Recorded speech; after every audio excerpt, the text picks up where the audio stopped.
secuaces por varios motivos. Primeramente, el amplio historial de mentiras y corrupción que tienen encima, la debilidad del liderazgo, y Trump ya no confía en las fallidas promesas que le ha hecho esta oposición sobre un supuesto quiebre militar. Por último, pero no menos importante, ya es público que María Corina Machado conspiró contra la candidatura presidencial de Trump. Todos saben que ella estaba jugando de la mano con Kamala, y los republicanos son como los chavistas, podrán perdonar cualquier cosa menos la traición. Lo cierto, Diosdado, es que lo que quisieron vender como un triunfo el pasado 20 de enero terminó siendo, junto al fiasco del 9 de enero y del 10 de enero, el final de la extrema derecha venezolana que cada día se hunde más en sus propias miserias. El gobierno de Colombia pidió a Venezuela un mayor control en la frontera para evitar el paso de combatientes de la guerrilla del ELN desde el Catatumbo. Ambos gobiernos han coordinado, obviamente, para garantizar la tranquilidad de lado y lado de la frontera, que es uno de nuestros propósitos en el marco del interés nacional, la tranquilidad de las poblaciones que viven allí. En ese sentido, hemos estado a través de canales diplomáticos en interacción y manifestando, obviamente, al Estado venezolano que es supremamente definitivo que se eviten los pasos, si existen, de los integrantes del ELN por la frontera. Hay una serie de pasos ilegales, y también que de ninguna manera sería conveniente cerrar puentes, etcétera. Necesitamos el control del paso de los integrantes de este grupo.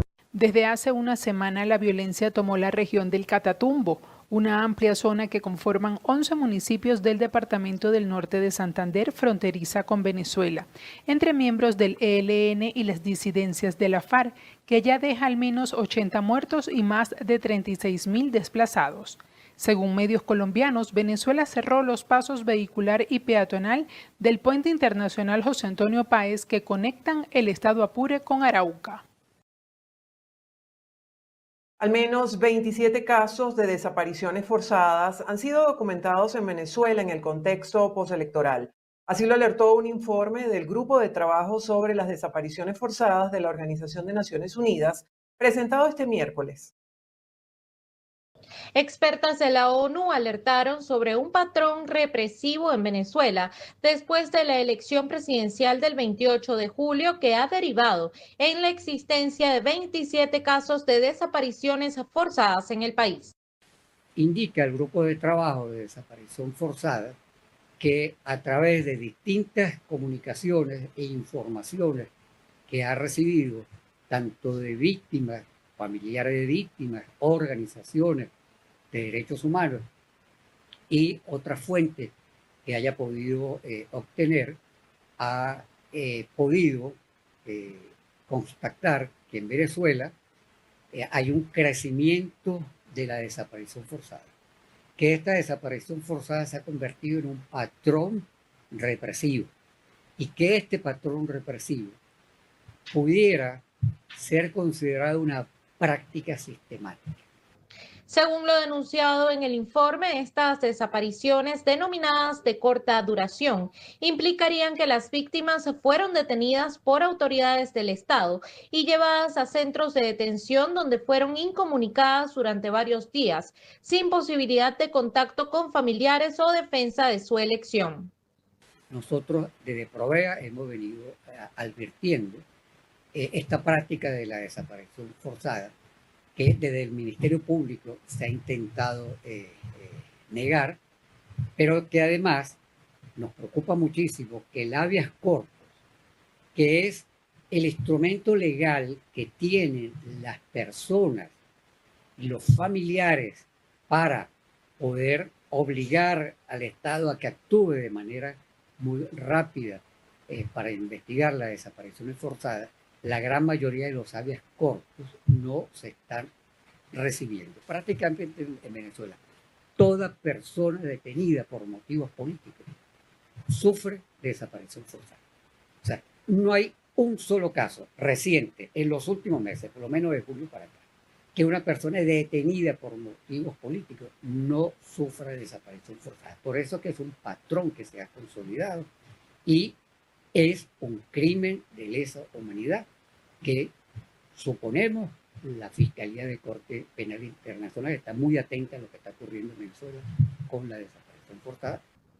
El grupo de trabajo identificó una discriminación en estos casos, apuntando especialmente a defensores de derechos humanos, dirigentes políticos o quienes son o se perciben como oposición, y advirtieron que este elemento puede contribuir a la determinación del crimen de persecución como crimen de lesa humanidad en el país.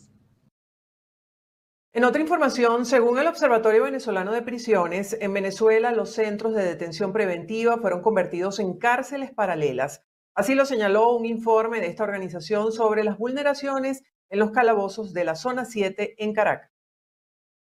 El Observatorio Venezolano de Prisiones publicó un informe titulado Inframundo, la amenaza oculta en los calabozos de Zona 7, donde denuncia la grave situación de violencia, corrupción y violaciones a los derechos humanos que se vive en este centro de detención temporal ubicado en Caracas.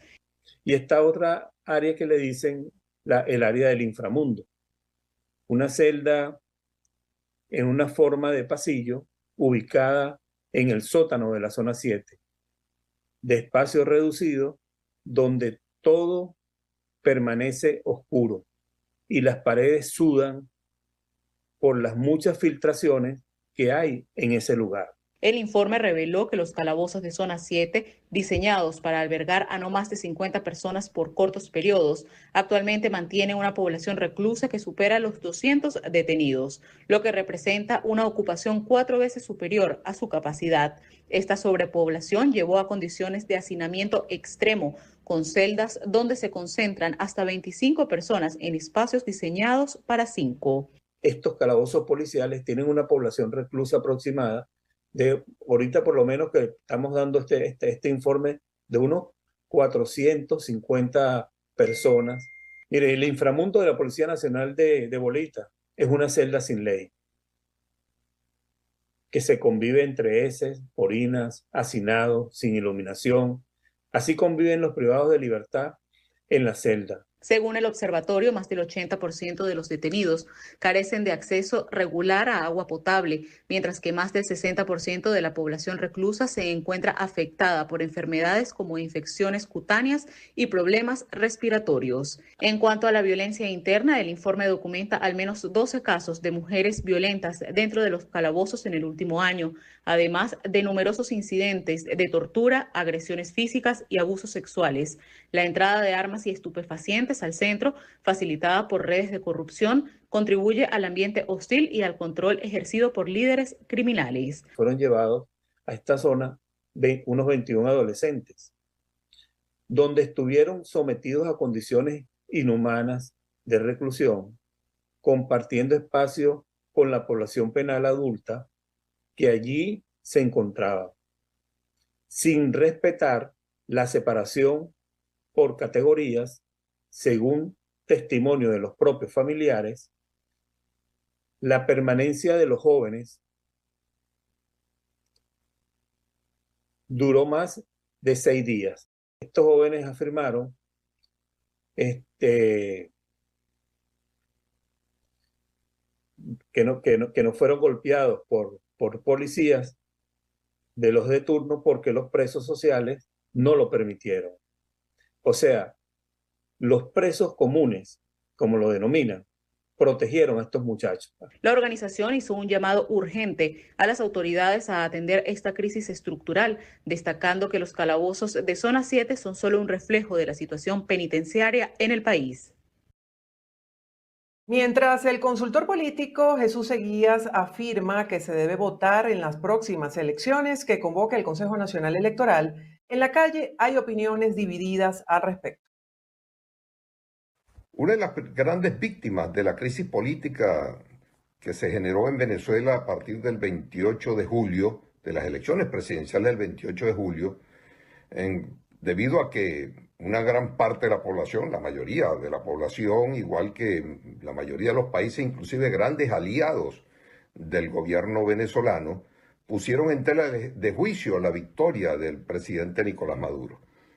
Y esto genera pues un nivel de escepticismo con respecto a los procesos electorales, genera desconfianza en los procesos electorales y ya vemos pues que en medio de ese nivel de incertidumbre es cuando se va a convocar estas próximas elecciones regionales, municipales, de Asamblea Nacional, de las asambleas estadales y de las asambleas y los consejos pues, municipales, que sin duda están en la Constitución. Sin duda los venezolanos deben participar en esos procesos, independientemente de lo que haya ocurrido el 28, porque no hay otra alternativa.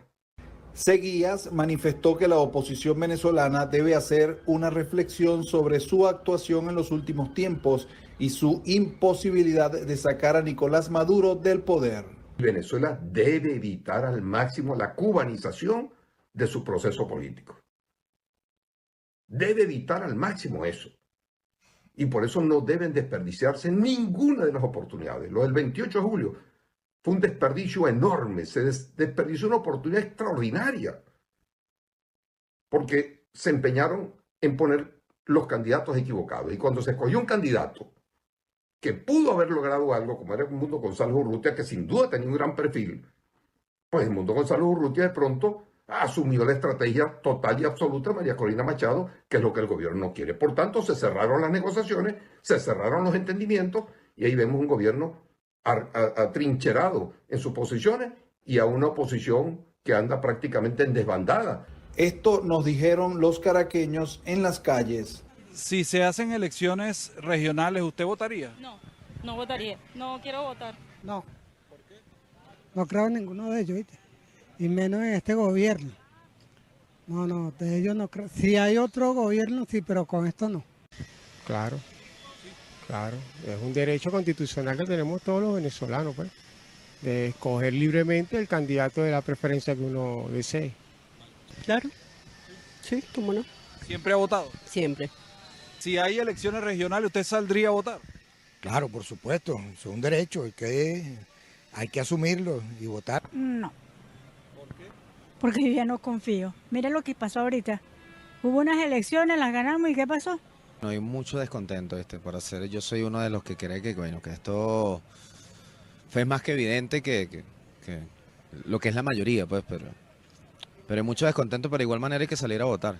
La calle se debate entre votar nuevamente o no, a pesar de que todos mencionaron que lo ocurrido el 28 de julio les genera dudas sobre la transparencia de las elecciones en Venezuela. Con la muerte de alias Wilexis en Petare, no se termina el accionar de su banda criminal. Así lo aseguró el abogado y criminalista Luis Izquier. La mañana de este miércoles, Caracas se enteró de la muerte a manos de los cuerpos de seguridad de Wilexis Acevedo Monasterios, conocido con el alias de Wilexis, uno de los delincuentes más buscados del país. La información la dio a conocer el ministro del Interior, quien no perdió la oportunidad de ligar a este sujeto con la política. Una comisión de inteligencia de nuestras fuerzas policiales ha caído abatido el delincuente Wilexis Alexander Acevedo Monasterio, una de las personas que más daño le ha hecho a la comunidad de Petare.